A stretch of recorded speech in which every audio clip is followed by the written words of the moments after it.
Forget Ocean's 11. Cubans are facing a real-life economic mystery. Their cash has vanished. Gone are the days of breezily grabbing pesos from the ATM. Now Cubans are left asking, ¿Dónde está el dinero? Where'd the money go? This isn't a Hollywood plot twist. It's a full-blown economic caper. Imagine waiting in line for ages, only to be told there's less cash than salsa at a quiet abuela's house. What's the deal? We're about to dive into the tangled web of limited cash circulation, a struggling national budget, and even some good old-fashioned cash hoarding by Cubans themselves. Hang on, because this economic whodunit is about to get spicy. The problem? Cuba's facing a real-life heist, but the target isn't a casino vault, it's cash itself. Cubans are lining up longer than a conga line, waiting at ATMs that are drier than a salsa dancer's towel after a sizzling performance. Where'd the money go, they wonder. The culprit? A tangled web of problems within the Cuban government. First, there's a circulation issue. Imagine trying to buy groceries with nothing but pennies. That's kind of what Cubans are dealing with thanks to low denomination bills. With inflation soaring, these pesos are worth peanuts on the black market. Secondly, Cuba's wrestling with a budget deficit. Remember that friend who always borrows lunch money? That's the government right now, spending more than it earns. This means less money to print new Cuban pesos, leaving the system running on fumes. To make matters worse, Cubans themselves are clinging to their cash like a life raft during an economic storm. Who can blame them? Trusting the bank feels riskier than ordering a mojito in the midday sun. This hoarding further reduces circulation, creating a vicious cycle.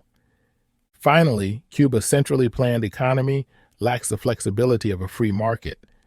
It's like a giant ship struggling to turn on a dime, making it difficult to react quickly to situations like cash shortages. So can Cubans survive going cashless?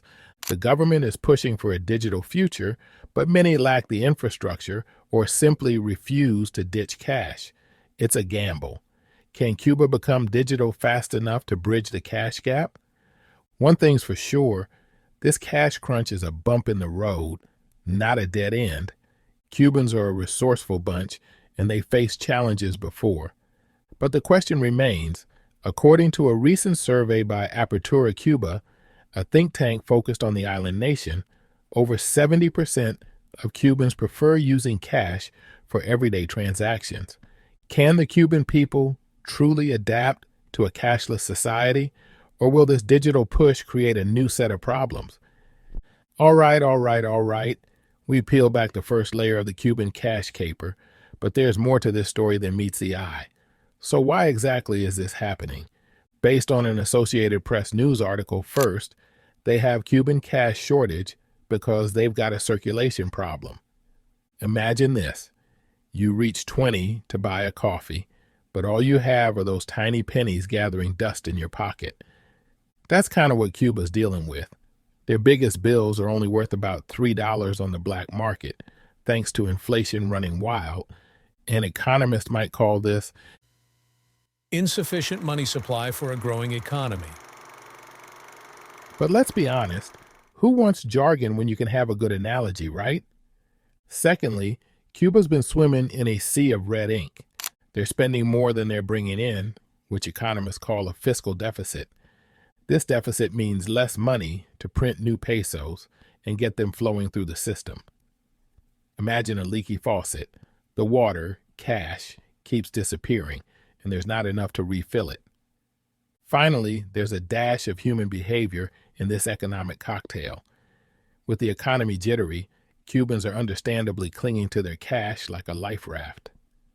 As one Havana resident put it, who wants to trust the bank when your fridge is looking emptier than a Kardashian's phone after a social media detox?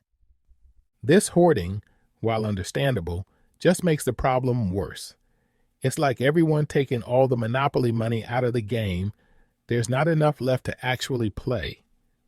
So what's the Cuban government doing about it? Well, they're trying some things, but it's anyone's guess if it'll be the magic solution. We'll have to keep an eye on this story and see how it unfolds. But one thing's for sure, this cash shortage is a bump in the road for Cuba, not a dead end. So, have Cubans reached peak castration? You heard that one here first, folks. Not quite. This kind of severe cash shortage isn't exactly a regular occurrence in Cuba, according to a recent report by the Associated Press. Economic hiccups happen everywhere, but the severity and potential solutions for Cuba make this situation particularly interesting.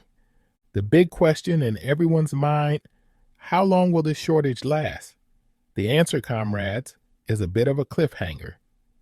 The Cuban government is making a bold move, pushing for a cashless society that heavily relies on digital payments and credit cards. It's a gamble on a large scale. Can Cuba, with its limited infrastructure and some businesses still clinging to cash, become digital fast enough to bridge the gap? Imagine a country trying to skip straight from rotary phones to smartphones. That's the kind of technological leap Cuba might need to make. While some Cubans are embracing digital wallets, others aren't so keen. As one street vendor in Santiago quipped, "Swiping a card? That's for tourists with fancy gadgets. I trust the feel of a crisp peso in my hand more than any app." this digital push might be the key to unlocking more cash flow, but its success hinges on overcoming these infrastructure hurdles and changing ingrained habits. It's a race against time, and the outcome remains to be seen. This shortage feels like a never-ending queue at the ATM, but is it all doom and gloom? Not quite. The truth is, Cuba's faced economic hurdles before, and their resourceful spirit will see them through this one too. Think of it like this. Imagine your car running low on gas. It's inconvenient, sure, but you wouldn't declare it totaled, right? The key is finding alternative routes. Cuba's government is pushing a cashless society plan, encouraging digital payments. It's a gamble. Can the island nation embrace digital wallets fast enough to bridge the cash gap? Only time will tell. Here's the real takeaway from this economic whodunit. Even everyday things like cash can become a puzzle piece in a larger economic picture. This Cuban situation might seem far off, but understanding these forces, limited money supply, fiscal deficits, and yes, even human behavior, can equip us to navigate our own financial realities.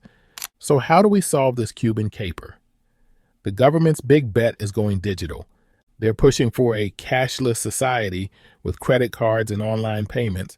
Many Cuban businesses just aren't equipped for digital transactions, leaving many out in the cold. It's a gamble. Can Cuba leapfrog to a cashless future fast enough to bridge the gap? Only time will tell. The bottom line? This cash shortage is a bump in the road, not a dead end. Cubans are resourceful, and they'll adapt. So spread the knowledge, share this video with your friends, and let's keep the conversation going. After all, a little financial literacy can go a long way, no matter where you are in the world. Until next time, stay woke and informed.